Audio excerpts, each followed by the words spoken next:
ako una for me, no, naliwanagan ako na the problem did not happen overnight. Yun ang pinaka-importante. Siguro sa pangunawa natin sa problema sa PhilHealth, nakita natin na hindi ho nagsimula ang problema na to sa nakaraang taon lang, kundi nandun na po yung problema to dahil napabayaan ho ang PhilHealth ng mga naunang administrasyon.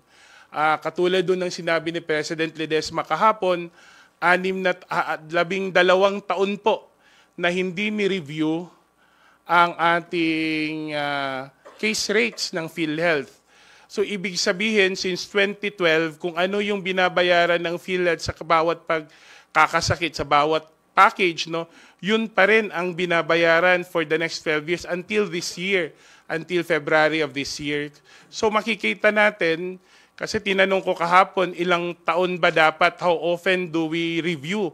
Dapat nire-review po every 3 years. Pero sa buong 6 na taon, lalong-lalo na ng Duterte administration, kasi po yung panahon na yun, nagkaroon ho tayo ng public health emergency, in fact, a global health emergency. Sana ho naging masigasig yung unang administrasyon sa pag-update ng ating PhilHealth packages. Pangalawa ho, nakita ho natin ang kawalan ng maayos at matatag na pamunuan sa PhilHealth nitong nakaraang mga taon, lalong-lalo na nung panahon ng nakaraang administrasyon. 6 na taon po na nakaupo si Duterte, 6 din ang kanyang naging Pangulo ng PhilHealth. Katulad nung inexplain ni President Ledesma kahapon, napakahirap na magkakaroon ka ng isang presidente ng PhilHealth every year.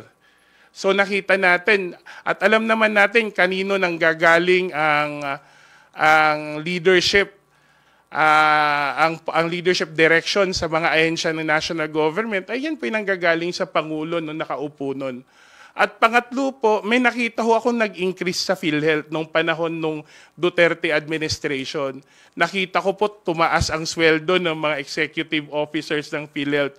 Nung panahon ng pandemya, imagine nyo po, yung benefits natin hindi lumaki, pero ang sweldo ng mga taga-PhilHealth na executive officers nag-triple po.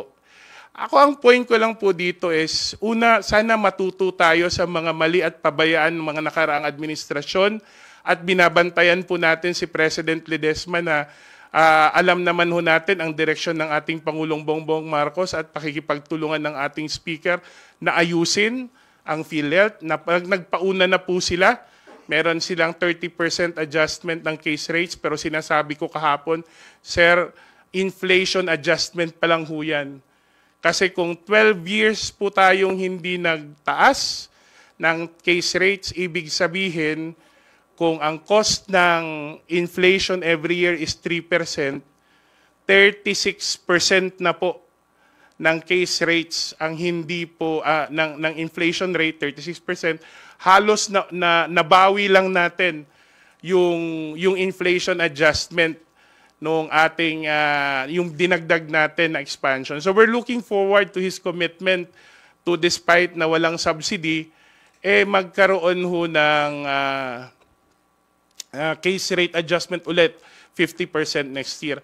Malaking bagay po itong building ng efficiency sa PhilHealth. Kasi po, kung makikita nyo sa PhilHealth, hindi naman naging problema ang kawalan ng pondo. Hindi naging problema ang kawalan ng pera.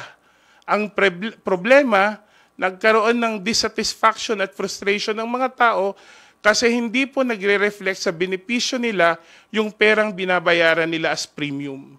At nung nakita nila kung gaano karami ang pera pa na hinahawakan ng PhilHealth, nagtatanong ang taong bayan, nagtatanong ang Kongreso, anong gagawin nyo sa pera nyo? Tapos ganito lang kaliit ang nakatanggap naming benepisyo. Ganito kalaki naman ang binabayaran naming premium. Kaya magandang balikan. And this is the thing I want to stress. It's important to ensure accountability. Kasi lalong-lalo na nung panahon ng pandemya na pinabayaan ng PhilHealth, ito mangyari, kailangan may managot. Kasi po, marami pong kababayan natin ang nagkasakit, hindi ho nakakuha ng benepisyo nila. At merong iilan, I'm sure with every inefficiency, meron pong nagbe-benefit. At kung sino man ang nag-benefit nun, kailangan managot po. Senator.